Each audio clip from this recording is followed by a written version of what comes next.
BTV broadcasting ਦੇਖ ਰਹੇ ਸਾਰੇ ਦਰਸ਼ਕਾਂ ਨੂੰ ਪਿਆਰ ਭਰੀ ਸਤਿ ਸ਼੍ਰੀ ਅਕਾਲ। ਮੈਂ ਸਿਮਰਨਜੀਤ ਕੌਰ ਲੈ ਕੇ ਹਾਜ਼ਰ ਹਾਂ ਕੈਨੇਡਾ ਤੇ ਦੇਸ਼ ਭਰ ਦੀਆਂ ਖਬਰਾਂ। ਸਭ ਤੋਂ ਪਹਿਲਾਂ ਸ਼ੁਰੂਆਤ ਕਰਦੇ ਹਾਂ ਮੁੱਖ ਖਬਰਾਂ ਦੇ ਨਾਲ।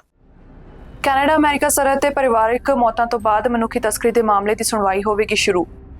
ਵੈਸਟਜੈਟ ਬੈਗੇਜ ਫੀਸਾਂ ਤੇ ਕਲਾਸ ਐਕਸ਼ਨ ਸੈਟਲਮੈਂਟ ਹੁਣ ਦਾਅਵਿਆਂ ਲਈ ਖੁੱਲੀ। ਸੂਤਰਾਂ ਦੇ ਹਵਾਲੇ ਤੋਂ ਖਬਰ, ਬਾਈਡਨ ਨੇ ਯੂਕਰੇਨ ਨੂੰ ਰੂਸ ਵਿੱਚ ਅਮਰੀਕਾ ਦੁਆਰਾ ਸਪਲਾਈ ਕੀਤੀਆਂ ਮਿਜ਼ਾਈਲਾਂ ਦੀ ਵਰਤੋਂ ਕਰਨ ਦੀ ਦਿੱਤੀ ਇਜਾਜ਼ਤ। ਆਇਰਿਸ਼ ਚੋਣਾਂ ਦੀ ਨਾਮਜ਼ਦਗੀਆਂ ਵਿੱਚ ਦੇਖੀ ਗਈ ਔਰਤਾਂ ਦੀ ਰਿਕਾਰਡ ਗਿਣਤੀ।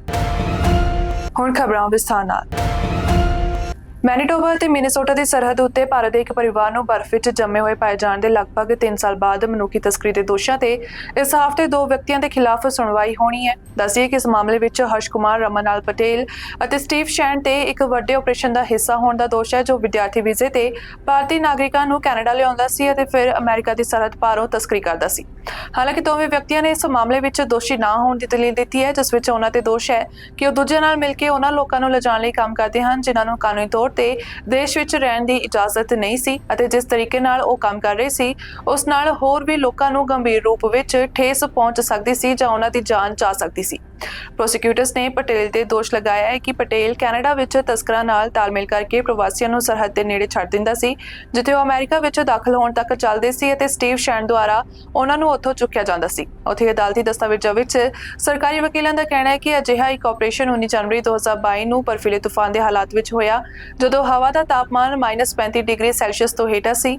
ਸਥਾਨ ਪ੍ਰੇਰੀ ਤੇ ਇੱਕ ਖੁੱਲਾ ਮੈਦਾਨ ਸੀ ਜੋ ਐਮਰਸਨ ਮੈਨ ਦੇ ਸ਼ਹਿਰ ਦੇ ਨੇੜੇ ਤੱਤਾਂ ਤੇ ਸੰਪਰਕ ਵਿੱਚ ਸੀ। ਉਸ ਦਿਨ ਬਾਅਦ ਵਿੱਚ 39 ਸਾਲਾ ਜਗਦੀਸ਼ ਪਟੇਲ, 37 ਸਾਲਾ ਉਸਦੀ ਪਤਨੀ ਵੈਸ਼ਾਲੀ ਬੇਨ ਪਟੇਲ, ਉਹਨਾਂ ਦੀ 11 ਸਾਲਾਂ ਦੀ ਧੀ ਵਿਹਾਂਗੀ ਅਤੇ 3 ਸਾਲਾਂ ਦੇ ਪੁੱਤ ਧਾਰਮਿਕ ਦੀਆਂ ਜੰਮੀਆਂ ਹੋਈਆਂ ਲਾਸ਼ਾਂ ਸਰਹੱਦ ਤੋਂ ਕੁਝ ਮੀਟਰ ਦੀ ਦੂਰੀ ਤੇ ਇੱਕ ਖੇਤ ਵਿੱਚ ਮਿਲੀਆਂ। ਰਿਪੋਰਟ ਮੁਤਾਬਕ ਉਹ 11 ਲੋਕਾਂ ਦੇ ਇੱਕ ਸਮੂਹ ਦਾ ਹਿੱਸਾ ਸੀ ਜੋ ਸਰਹੱਦ ਤੋਂ ਪਾਰ ਜਾਣ ਦੀ ਕੋਸ਼ਿਸ਼ ਕਰ ਰਹੇ ਸੀ ਅਤੇ ਸਮੂਹ ਵਿੱਚੋਂ 2 ਅਧਿਕਾਰੀਆਂ ਦੇ ਕਦਮ ਰੱਖਣ ਤੋਂ ਪਹਿਲਾਂ ਸ਼ੈਡ ਦੀ ਵੈਨ ਤੱਕ ਆਪਣਾ ਰਸਤਾ ਲੱਭਣ ਵਿੱਚ ਕਾਮਯਾਬ ਹੋ ਗਏ।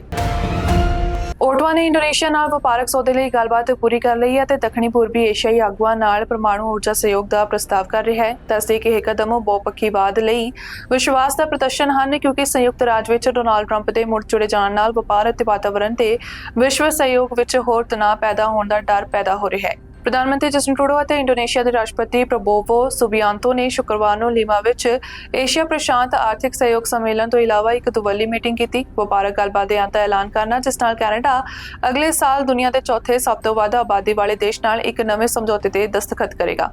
ਜ਼ਿਕਰਯੋਗ ਹੈ ਕਿ ਇਹ ਉਦੋਂ ਸਾਹਮਣੇ ਆਇਆ ਹੈ ਜਦੋਂ ਟਰੰਪ ਦੀ ਵਾਈਟ ਹਾਊਸ ਵਿੱਚ ਆਉਣ ਵਾਲੀ ਵਾਪਸੀ ਅਪੈਕ ਸਮੂਹ ਦੀ ਚਰਚਾ ਦੇ ਦੌਰਾਨ ਵੱਡੀ ਪੱਧਰ ਤੇ ਹੈ ਜਿਸ ਦਾ ਉਦੇਸ਼ ਪੈਸੀਫਿਕ ਰਿਮ ਦੇਸ਼ਾਂ ਵਿਚਕਾਰ ਵਪਾਰ ਨੂੰ ਬਿਹਤਰ ਬਣਾਉਣਾ ਹੈ।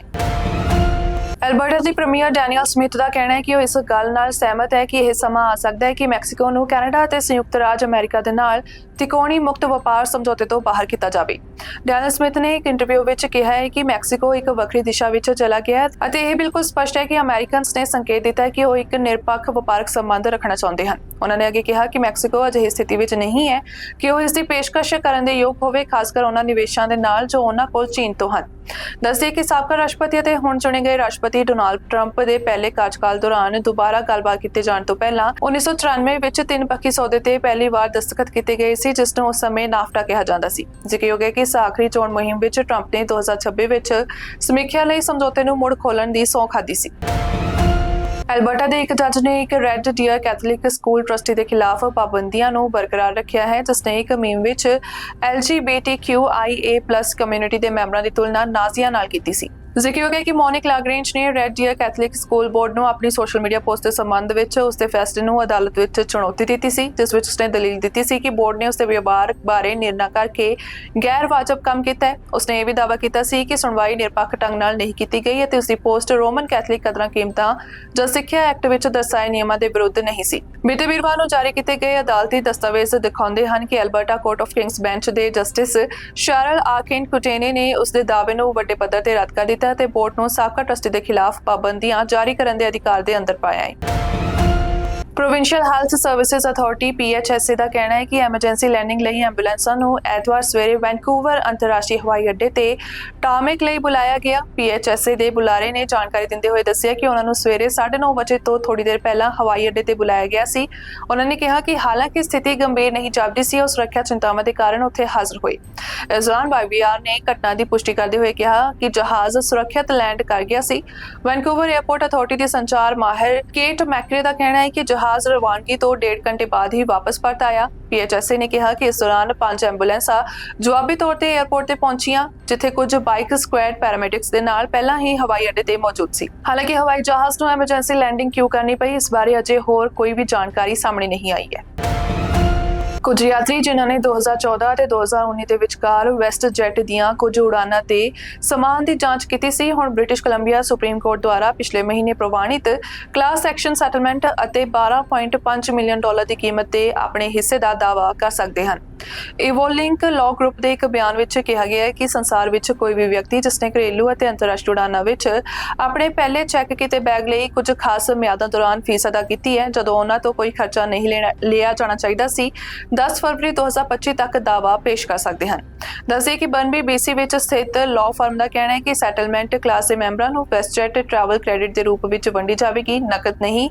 ਇਹ ਕਹਿੰਦਾ ਹੈ ਕਿ ਵੰਡ ਕਲਾਸ ਵਕੀਲ ਫੀਸਾਂ ਦੀ ਕਟੌਤੀ ਤੋਂ ਬਾਅਦ ਆਵੇਗੀ, ਜੋ ਬੰਦੋਬਸਤ ਦੇ ਮੁੱਲ ਤੇ 1/3 ਨੂੰ ਦਰਸਾਉਂਦੀ ਹੈ। ਵਾਧੂ ਕਾਨੂੰਨੀ ਵੰਡ ਅਤੇ ਮੁੱਦਈ ਲਈ $1500 ਮਾਣ ਭੱਤਾ, ਜਿਸ ਦਾ ਵੈਸਟਜੈਟ ਨੇ ਨਕਦ ਭੁਗਤਾਨ ਕਰਨਾ ਸੀ।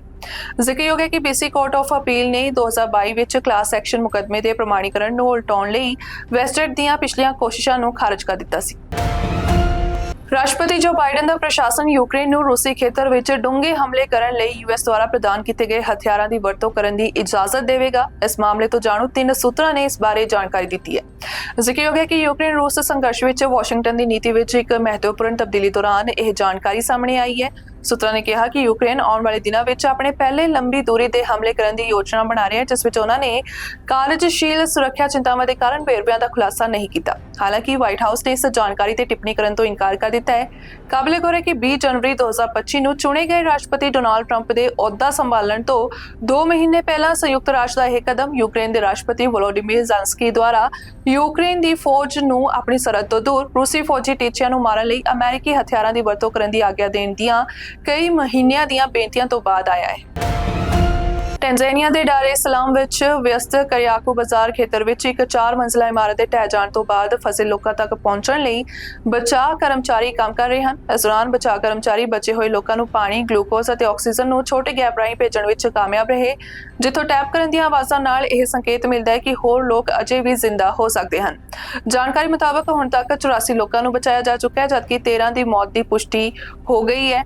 ਇਸ ਦੌਰਾਨ ਰਾਸ਼ਟਰਪਤੀ ਸਾਮੀਆ ਸੁਲੂਹੂ ਹਸਨ ਨੇ ਐਲਾਨ ਕੀਤਾ ਕਿ ਪ੍ਰਧਾਨ ਮੰਤਰੀ ਨੇੜਲੇ ਇਮਾਰਤਾਂ ਦੇ ਨਿਰੀਖਣ ਦੀ ਅਗਵਾਈ ਕਰਨਗੇ ਅਤੇ ਪੁਲਿਸ ਇਮਾਰਤ ਦੇ ਮਾਲਕ ਤੋਂ ਇਸ ਦੇ ਢਹਿ ਹੋ ਜਾਣ ਬਾਰੇ ਵੇਰਵੇ ਇਕੱਠੇ ਕਰ ਰਹੀ ਹੈ।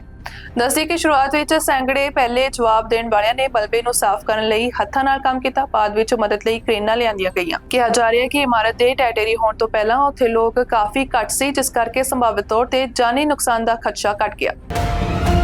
ਇੱਕ ਮੁਹਿੰਮ ਸਮੂਹ ਦੇ ਅਨੁਸਾਰ ਆਇਰਲੈਂਡ ਦੇ ਗਣਰਾਜ ਵਿੱਚ ਇਸ ਮਹੀਨੇ ਹੋਣ ਵਾਲੀਆਂ ਆਮ ਚੋਣਾਂ ਵਿੱਚ ਖੜੇ ਹੋਣ ਲਈ ਰਿਕਾਰਡ ਗਿਣਤੀ ਵਿੱਚ ਮਹਿਲਾ ਉਮੀਦਵਾਰਾਂ ਨੂੰ ਰਜਿਸਟਰ ਕੀਤਾ ਗਿਆ ਹੈ।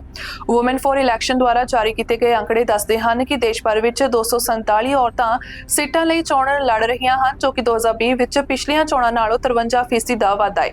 ਸਮੂਹ ਨੇ ਸਾਰੇ 43 ਹਲਕਿਆਂ ਵਿੱਚ ਰਿਟਰਨਿੰਗ ਅਫਸਰਾਂ ਦੁਆਰਾ ਪ੍ਰਕਾਸ਼ਿਤ ਨਾਮਜ਼ਦਗੀਆਂ ਦਾ ਵਿਸ਼ਲੇਸ਼ਣ ਕੀਤਾ ਅਤੇ ਅੰਕੜਿਆਂ ਨੂੰ ਅਸਧਾਰਨ ਦੱਸਿਆ। ਜਾਣਕਾਰੀ ਮੁਤਾਬਕ ਚੋਣਾਂ ਲਈ ਨਾਮਜ਼ਦਗੀਆਂ ਸ਼ਨੀਵਾਰ ਨੂੰ ਬੰਦ ਹੋ ਗਈਆਂ, ਜਿੱਥੇ 29 ਨਵੰਬਰ ਨੂੰ ਹੋਣ ਵਾਲੀ ਚੋਣ ਲਈ ਕੁੱਲ 685 ਉਮੀਦਵਾਰ ਚੋਣ ਲੜਨਗੇ। ਬੁਲੇਟਿਨ ਦੇ ਵਿੱਚ ਅੱਜ ਲਈ ਇੰਨਾ ਹੀ। ਮੁੜ ਤੋਂ ਹਾਜ਼ਰ ਹੋਵਾਂਗੇ ਨਵੀਆਂ ਖਬਰਾਂ ਦੇ ਨਾਲ। ਤੁਸੀਂ ਵੇਖਦੇ ਰਹੋ BTV broadcasting. B positive, B yourself.